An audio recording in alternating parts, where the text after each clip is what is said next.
আমি স্বচক্ষে কখনোই নিপুণকে সেলিম সাহেবের সাথে দেখি নাই, আর নিপুণের বাসায়ও আমি কোনো দিন যাই নাই, নিপুণও আমার বাড়িতে কোনো দিন আসেন নাই, সেলিম সাহেবের সাথেও আমার কোনো সম্পর্ক ছিল না। দেখো আমি কিন্তু যাই না। ও আপনার বাড়িতে আপনি কোনো মানুষকে দাওয়াত দিয়ে খাওয়াচ্ছেন, আমি যদি না দেখি তাহলে আমি কীভাবে বলবো? আমি তো দেখি নাই এরকমভাবে মানে কারোর সাথে সে সম্পৃক্ত। হয়তো থাকতে পারে, হয়তো ইয়েস, হয়তো ন। কোনো মানুষকেই আসলে এভাবে তার ব্যক্তিগত বিষয় নিয়ে তাকে হেয় প্রতিপন্ন করাটা আমার কাছে ভালো মনে হয় না। নতুন গভর্নমেন্ট এসছেন মাত্র 1 মাস, 1 মাস কয়েকদিন, তো ওনাদেরকে তো সময় দিতে হবে, তাই না? একটা মানুষ সময় ছাড়া তো এই কাজটা করতে পারবে না। যে আপনি কতক্ষণ ধরে ক্যামেরাটা ধরে রাখছেন আমার এই কথাটা নেওয়ার জন্য, তো তেমনিভাবে ওনাদেরকে সময় দেন, ওনারা হয়তো একটা সময় গিয়ে মানে একটা ভালো জায়গায় চলে যাবে।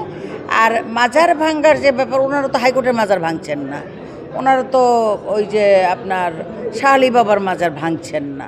এটা আমাদের একটা বিশ্বাসের ব্যাপার। কারণ আজকাল যেমন ধরেন অনেক কিছু শুনি, আজান দিলে ছোটোবেলার থেকে জেনে আসছি মাথায় কাপড় দিই, এখন যেমন হুজুররা বলে মাথায় কাপড় না দিলেও হয়, আজানের সঙ্গে আপনি আল্লাহু আকবার করলেই হয়ে যায়। এখন হয় কি, অনেকের অনেক রকমের মানে মতবাদ, তো সেই মতবাদে ওনারা কিভাবে কি করলেন এটা ঠিক জানি না, কিন্তু ওইটা আমাদের খুব টাচি জায়গা না ইসলামিক ব্যাপারটা। কারণ আমরা সবাই একটু ভীতু কোনো ধরনেরই কোনো কিছু করা, এই যে ধরেন ভেঙে ফেলা, এটাকে গোটানো, এইটাকে করা, এগুলোর মধ্যে না আমি। কিন্তু তারপরে ওনারা কেন ভাঙলেন এটা একমাত্র ওনারাই এটার সঠিক জবাব দিতে পারবেন।